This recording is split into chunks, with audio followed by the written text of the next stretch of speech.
kepala kelurahan, penjenengan buatkan hitam di atas putihnya. Yang intinya apa? Nanti masalah redaksinya jangan buat sendiri. Yang intinya itu bahwa dengan dibukanya pembelajaran tatap muka di sekolah, orang tua, komite, kepala desa memperbolehkan SD Jenalas untuk melaksanakan tatap muka di sekolah dengan konsekuensi sebagai berikut dan lain-lain, dengan protokol kesehatan berikut dan lain-lain. Ini jadi ada berkas kesepakatan hitam di atas putihnya. Kalau seperti itu, dibuat kesepakatan seperti itu, insya Allah nanti penjenengan akan bekerja itu tidak ketar-ketir lagi. Kalau tidak penjenengan rapatkan, nanti kalau terjadi apa-apa di sekolah, panjenengan semua sudah membuka sekolah tatap muka di sekolah. Kalau terjadi apa-apa, pasti kepala sekolahnya yang dituntut, gurunya yang dituntut, oleh orang tua, oleh desa, oleh komite. Lalu aku ndemben ora dijak rapat tuh. Saya kemarin tidak diajak rapat, saya tidak diajak bicara. Nah ini penting. Maka pentingnya komunikasi ini di sini Bapak Ibu. Kalau komite sekolah, orang tua, desa kok belum memperbolehkan, jangan memaksakan. Artinya kalau mereka masih menghendaki tetap pembelajaran jarak jauh, ya silakan, tidak apa-apa. Jangan nggak usah memaksakan untuk mengadakan pembelajaran tatap muka. Ini penting saya ingatkan sebelum hari itu terjadi Bapak Ibu. Ini bisa, saya berharap bisa dipahami oleh Bapak Ibu Kepala Sekolah dan Bapak Ibu Guru. Saya bicara begini dalam rangka untuk memberikan frame, jaga-jaga kepada Bapak dan Ibu Kepala Sekolah serta Bapak Ibu Guru. Jadi setiap kali penjenengan membuat suatu kebijakan baru, termasuk ini nanti tadi, penjenengan rapatkan, penjenengan koordinasikan. Kalau sudah sepakat, buat apa? Hitam di atas putihnya ini. Jadi jangan istilahnya itu kesepakatan, sudah ada kesepakatan terus rampung tanpa ada hitam di atas putihnya. Nah, ternyata setelah terjadi pembukaan baru, ada klaster baru di sekolah, COVID-19. Dan bandang tidak sekarang kepala sekolah, guru itu harus cerdas di dalam apa? Mengantisipasi segala kemungkinan yang berhubungan dengan hukum. Ngerti nggih Bapak Ibu? Jadi ini penting. Jadi sebelum sekolah benar-benar dibuka pembelajaran tatap muka di sekolah, koordinasikan dulu dengan pihak-pihak yang terkait. Kemudian Bapak dan Ibu yang kami hormati, untuk pembelajaran tatap muka ini sifatnya hanya memperbolehkan. Ini catat ini, hanya memperbolehkan. Ini bukan wajib. Wajib tatap muka bukan. Tapi pemerintah hanya memperbolehkan. Artinya kalau memperbolehkan itu, kata-kata memperbolehkan, kata kunci memperbolehkan. Nek orang melaksanakan bagaimana? Ya ora apa-apa. Nek sekolah belum berani melakukan pembelajaran tatap muka bagaimana? Ya tidak masalah.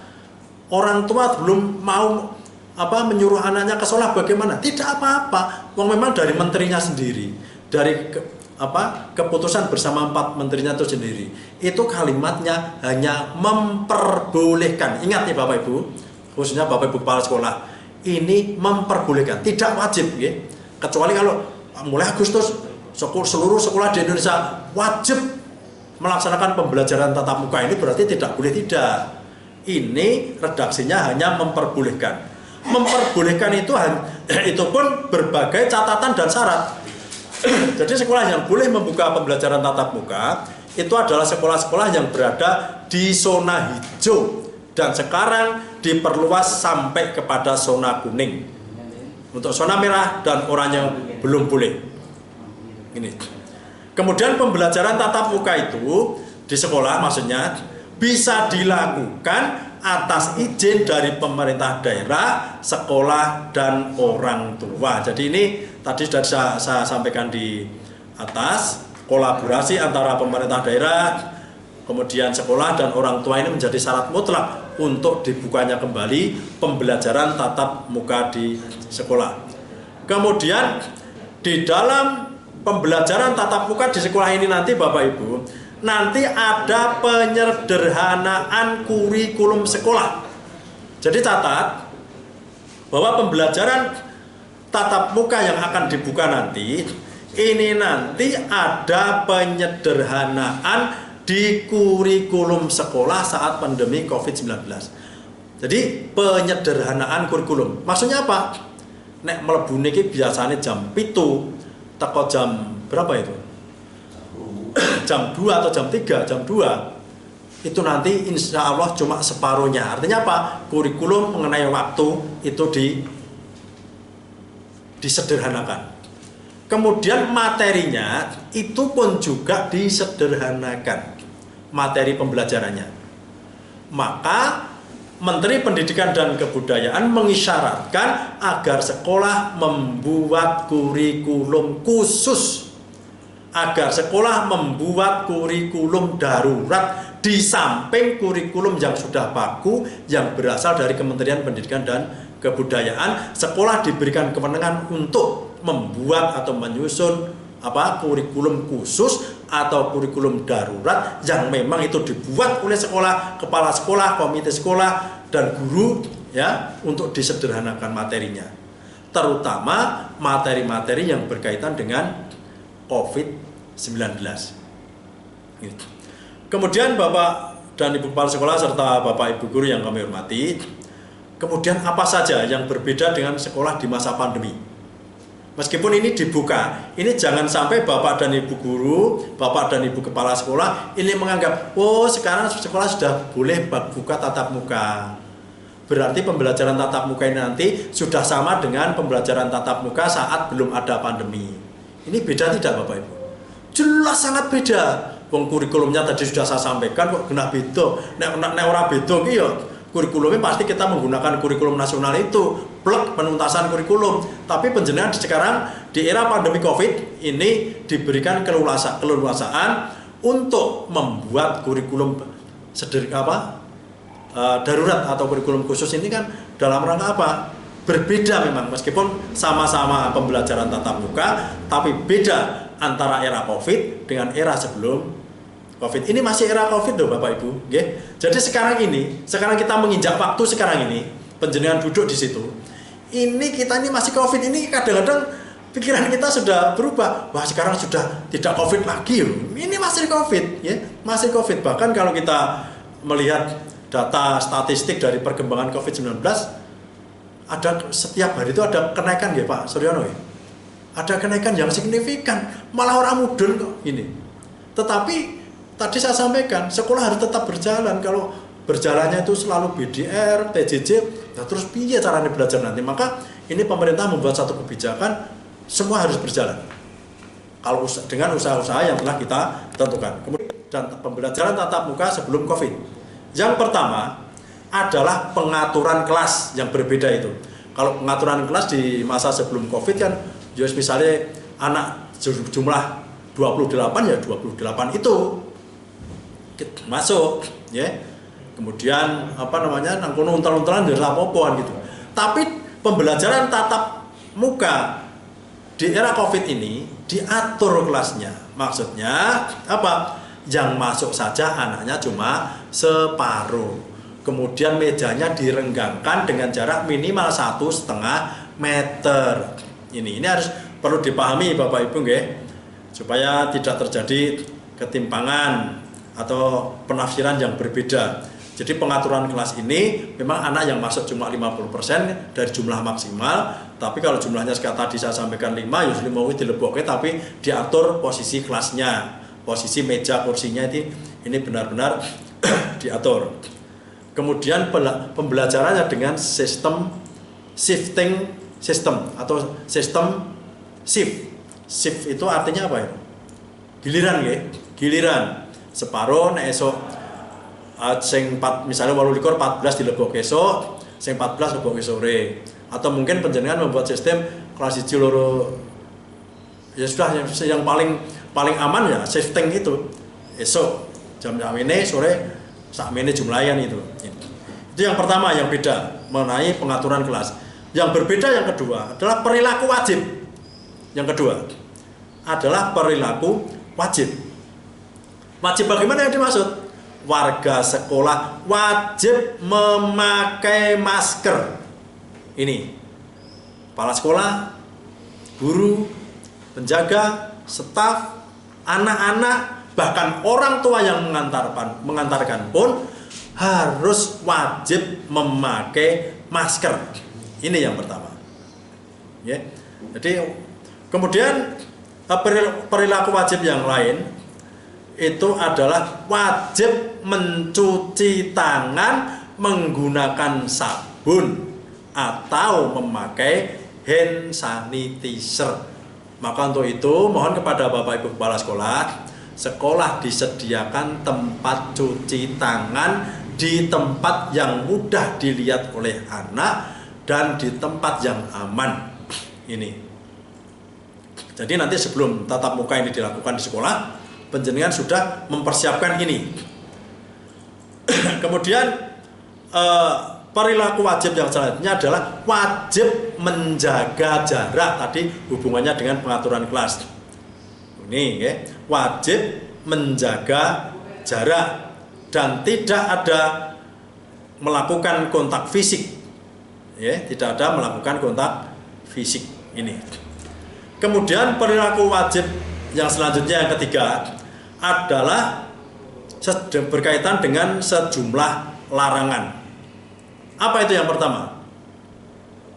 Yang pertama, warga sekolah bagi yang memiliki penyakit penyerta atau komorbid, ya, ini tidak boleh datang ke sekolah. Jadi bagi yang memiliki penyakit penyerta atau komorbid, kemudian memiliki gejala COVID-19, tidak boleh datang ke sekolah.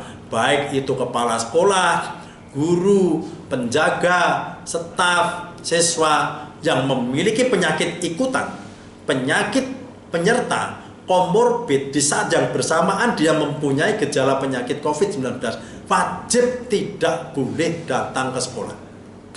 Ini. Kemudian larangan yang berikutnya itu adalah kegiatan ekstrakurikuler tidak boleh dilakukan. Jadi di masa COVID-19 ini sekolah tidak boleh menyelenggarakan aktivitas ekstrakurikuler. Ini yang paling sering ekstrakurikuler kan seperti SD MTA, SD 1, SD Gemolong. Itu kan sering sekali, ya. Tapi anak-anak suka ini, ya. Tapi ini dihampat dulu sampai batas waktu yang belum ditentukan. Karena apa? Aturannya tidak boleh mengadakan kegiatan ekstrakurikuler di sekolah. Kalau ekstrakurikulernya di rumah boleh, Mbak. Itu tergantung orang tuanya. Terserah, itu urusan orang tua. Urusan kita di sini adalah sekolah. Ini. Kemudian tidak boleh membuka kantin. Jadi di sekolah nanti ketika sekolah sudah dibuka, tatap muka di sekolah, kantin tidak boleh dibuka, Pak Marwani, ya. Kalau nanti ada kantinnya, ya anak-anak kan suka sekali di kantin. Tapi sekolah tidak boleh menyediakan kantin dalam bentuk apapun. Ini. Kemudian dan istirahat di luar ruang kelas. Artinya istirahatnya nanti tetap di dalam ini istirahatnya, tapi dalam pengawasan. Ini ya. Jadi Bapak Ibu guru untuk istirahat di ruang kelas nanti mohon untuk benar-benar diperhatikan. Karena kita tidak pernah bisa menjamin anak-anak begitu keluar ya wis uro gitu loh. Uro akhirnya malah jual-jualan masker, malah ciloko ini nanti. Jadi tetap dalam pengawasan. Nah ini nanti perlu dikondisikan dengan dirapat dengan orang tua dan komite tadi. Ini agar mereka juga di rumah bisa memberikan arahan kepada anak-anaknya. Kemudian berkaitan dengan larangan yang selanjutnya, tidak diperbolehkan yaitu kegiatan selain belajar mengajar. Misalnya apa? Orang tua menunggu anak di sekolah nggak boleh. Ya, ngantarke teko sekolah kudu mulih, orang kena nunggu nang sekolah. Mari ngerut-ngeruti itu nanti. Ya orang tua ketika mengantar pulang, ketika sudah jam pulang baru jemput itu. Kemudian tidak boleh mengadakan pertemuan orang tua siswa. Artinya dalam awal tahun ini kemungkinan nanti penjenengan tidak bisa melakukan pertemuan dengan orang tua siswa. Tapi kalau virtual boleh ya Pak. Ini tidak apa-apa. Jadi nanti kalau mungkin SD-SD yang sudah kapabel mungkin ya, tolong nanti diadakan secara virtual juga tidak apa-apa Pak. Pak Sur, Pak Sabtono dan Pak Marwani dan Bapak Ibu Kepala Sekolah yang lain. Kalau memang itu mampu tidak apa-apa. Kemudian yang keempat, perilaku yang berbeda adalah kesiapan sekolah. Yang keempat adalah kesiapan sekolah. Kepala sekolah yang hendak melakukan pembelajaran tatap muka wajib mengisi checklist kesiapan sekolah. Nah ini nanti ketika rakor Pak, ya, Bapak Ibu, ini maka tadi saya katakan ada hitam di atas putih untuk kesepakatannya. Tapi itu nanti tetap dilampiri dengan checklist tentang kesiapan sekolah. Kalau memang sudah benar-benar sekolah itu sudah siap untuk melaksanakan kegiatan pembelajaran tatap muka.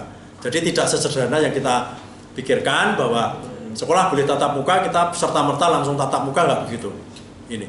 Kemudian selanjutnya Bapak Ibu Kepala Sekolah yang ketersediaan sarpras, sarana dan prasarana, sanitasi dan kebersihan. Ini ya, tadi memang sekolah harus bersih, sanitasinya juga lingkungannya harus bersih. Ya, kemudian protokol kesehatan juga dipersiapkan. Kemudian berkaitan masih dengan kesiapan sekolah, mampu mengakses fasilitas layanan kesehatan. Artinya bagaimana? Ketika terjadi gejala COVID-19 di sekolah, maka sekolah ini dengan cepat bisa menolong anak ini datang ke klinik, datang ke puskesmas, datang ke rumah sakit dengan berbagai cara.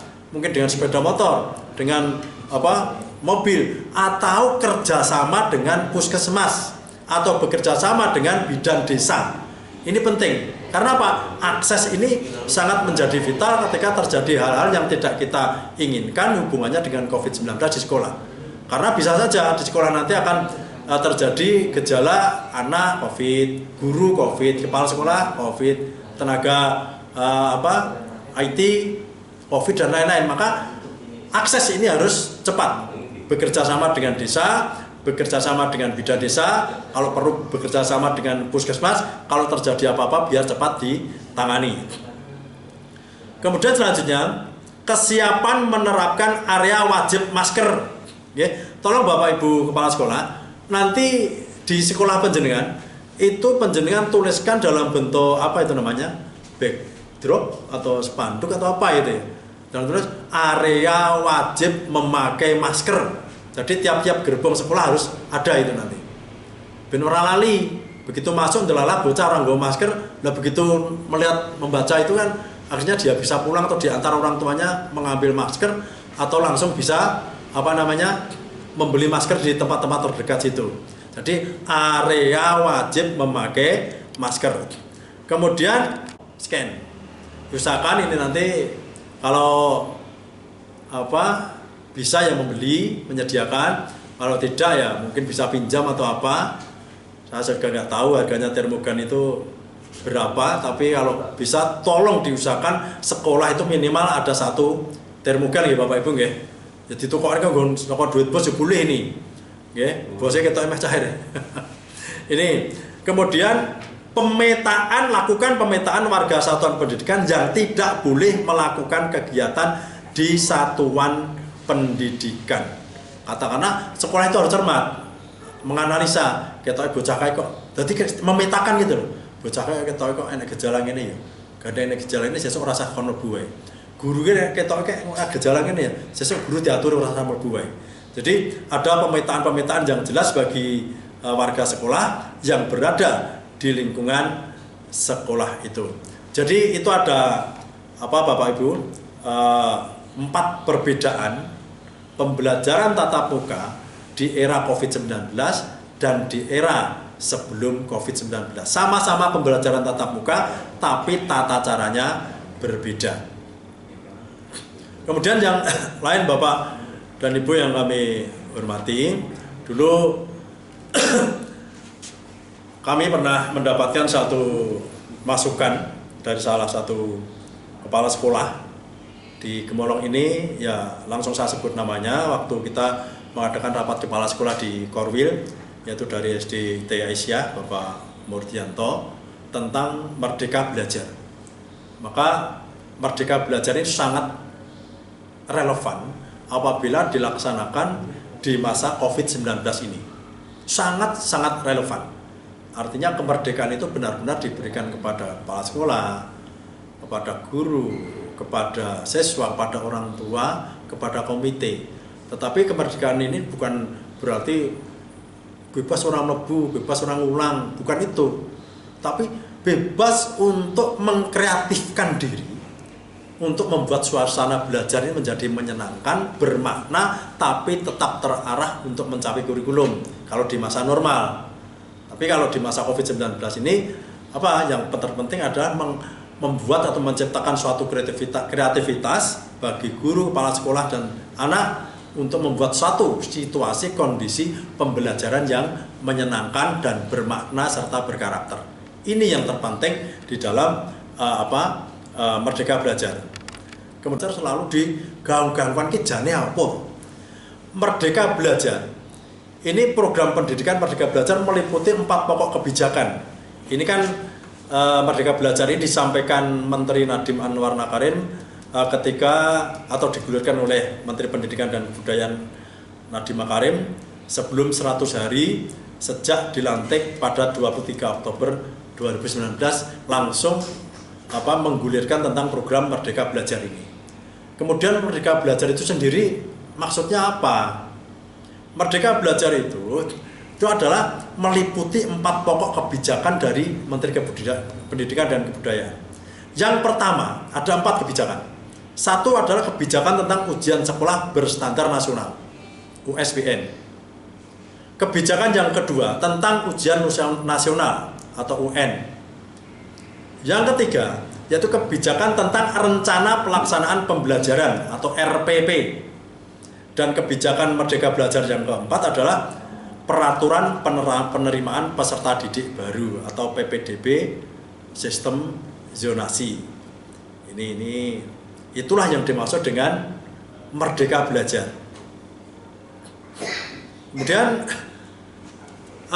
perlu saya sampaikan di sini, kebijakan Merdeka Belajar untuk ujian nasional sudah diatur melalui Permendikbud nomor 43 tahun 2019 tentang penyelenggaraan ujian yang diselenggarakan Satuan Pendidikan dan Ujian Nasional.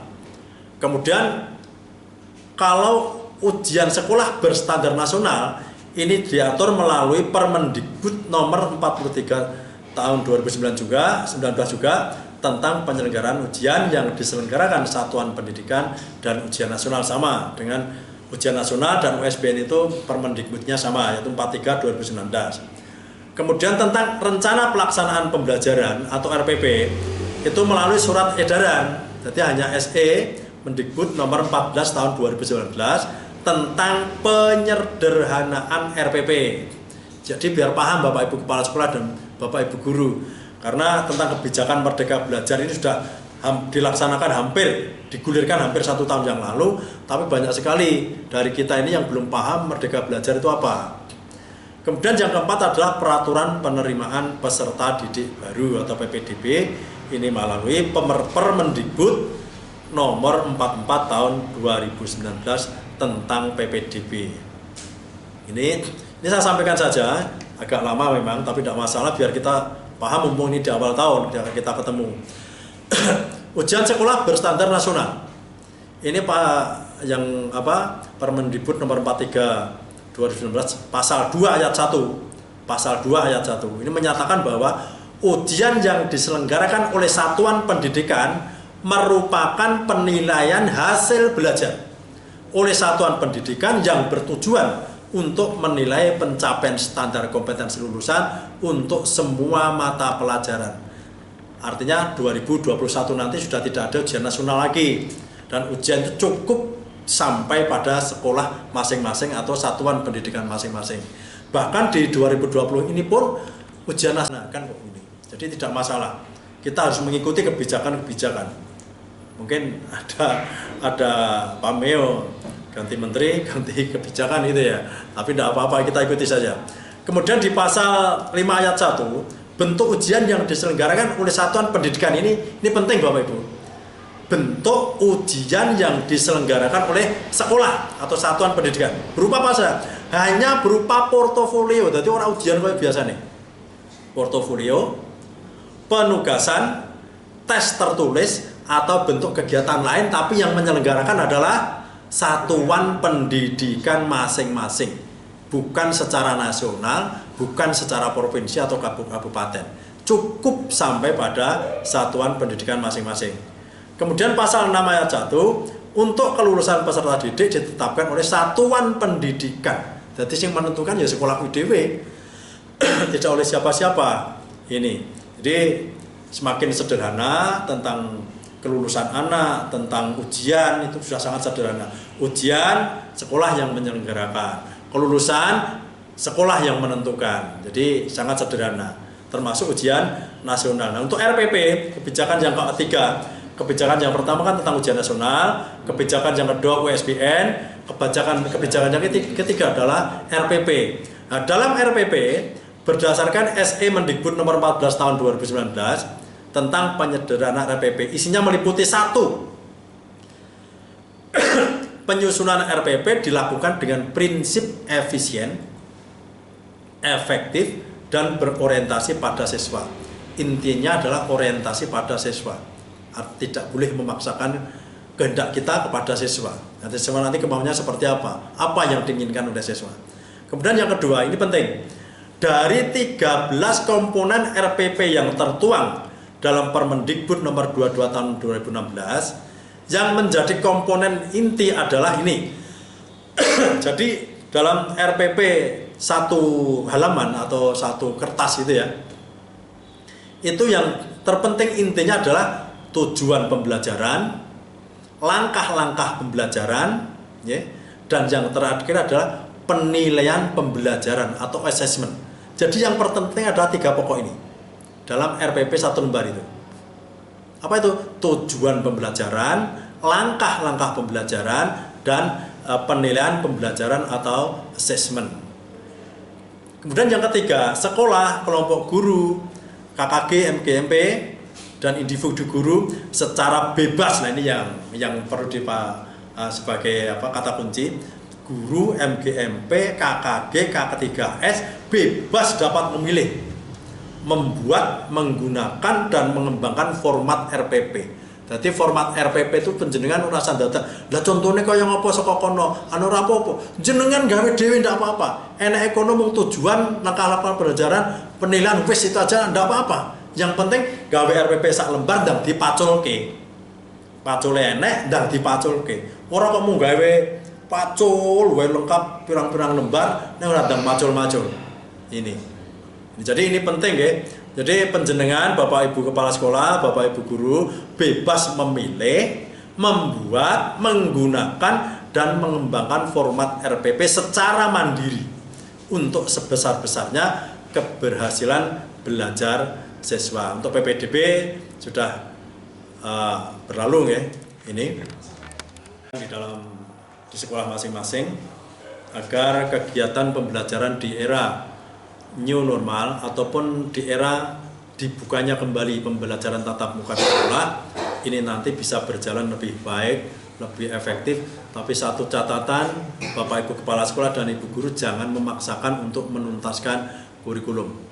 Berikan pembelajaran yang bermakna dan berkarakter.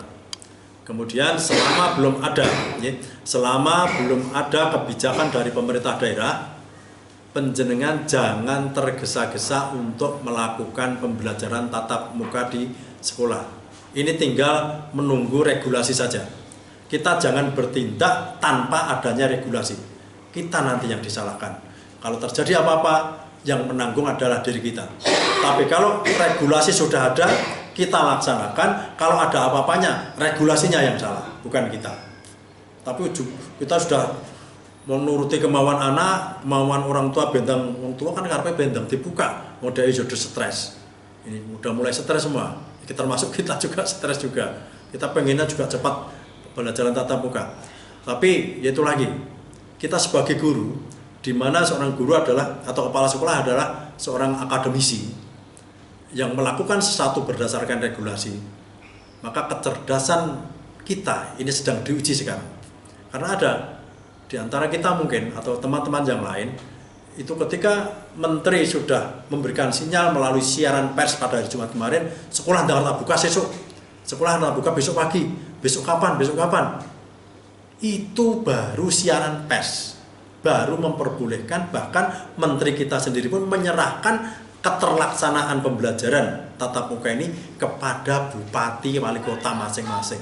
Selama belum ada regulasi yang di tingkat kabupaten, jangan bertindak gegabah. Tunggu dulu sampai regulasi itu ada.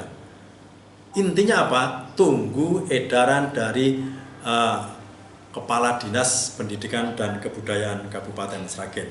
Kemudian yang terakhir Bapak Ibu, yang perlu kami sampaikan, kemarin Bapak dan Ibu sejak pertengahan Juli sudah mengadakan audit mutu awal, ya.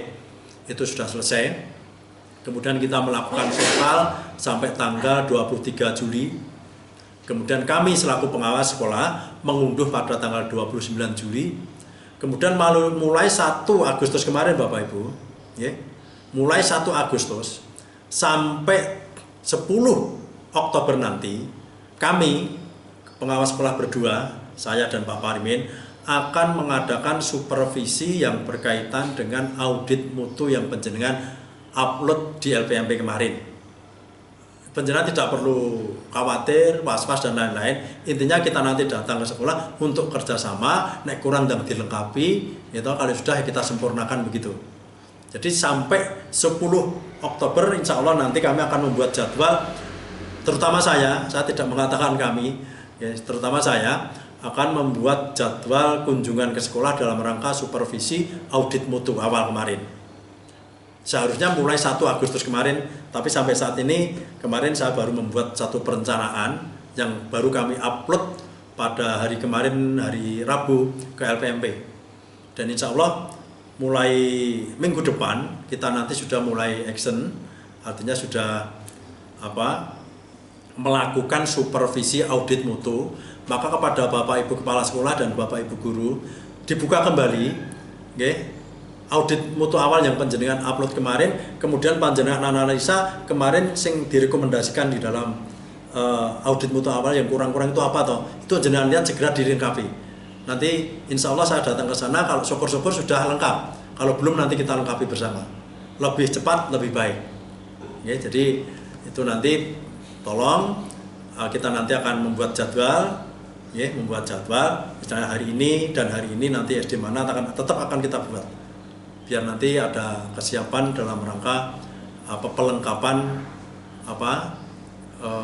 audit mutu tersebut. Bapak dan Ibu, saya kira itu yang dapat saya sampaikan. Selamat bekerja, selamat beraktivitas, selamat tidak tergesa-gesa untuk membuka pembelajaran tatap muka di sekolah, dan mohon maaf apabila ada kekurangan dari kami. Salam belajar. Assalamualaikum warahmatullahi wabarakatuh. Yang kami hormati dan Bapak Ibu Guru yang berbahagia, mohon maaf tadi ada internet atau server yang kurang kuat, akhirnya ini agak drop. Kami sebagai moderator atau panitia mohon maaf, nanti akan direkam nanti lewat link dan YouTube. Nanti Bapak Ibu Kepala Sekolah dan rekan-rekan guru nanti bisa dapat mengunduh. Nanti kalau sudah siap, nanti akan saya share lagi ke SD masing-masing lewat K3S. Maka dari itu untuk pagi sampai siang ini, Bapak Ibu Kepala Sekolah dan Bapak Ibu Guru yang sudah menerima pembinaan atau motivasi dari Bapak Korwil dan Bapak Pengawas sudah selesai. Mungkin nanti kalau ada pertanyaan itu nanti lewatnya bisa langsung dengan Bapak Pengawas atau Bapak Korwil, atau langsung Bapak K3S juga bisa. Nanti akan kita sampaikan hal-hal yang perlu dan yang penting, yang belum jelas atau belum paham, nanti rekan-rekan guru atau Bapak Ibu Kepala Sekolah bisa lewat K3S. Maka dari itu untuk pagi sampai siang hari ini acara pembinaan atau penyegaran awal tahun 2020-2021 ini sudah selesai, nanti kapan-kapan bisa disambung lewat tatap muka. Kalau memang nanti tatap muka belum bisa, ya nanti lewat daring seperti ini lagi. Nanti kita lewatnya bisa dipinjam di studio yang baru. Kalau memang tidak kuat servernya, memang pagi tadi baik, tapi siang agak drop. Maka dari itu saya sebagai moderator, kami mohon maaf yang setulus-tulusnya. Kami kira cukup untuk pertemuan lewat daring hari ini. Kami dan kru dari SDT MTA kurang lebihnya kami mohon maaf. Wassalamualaikum warahmatullahi wabarakatuh.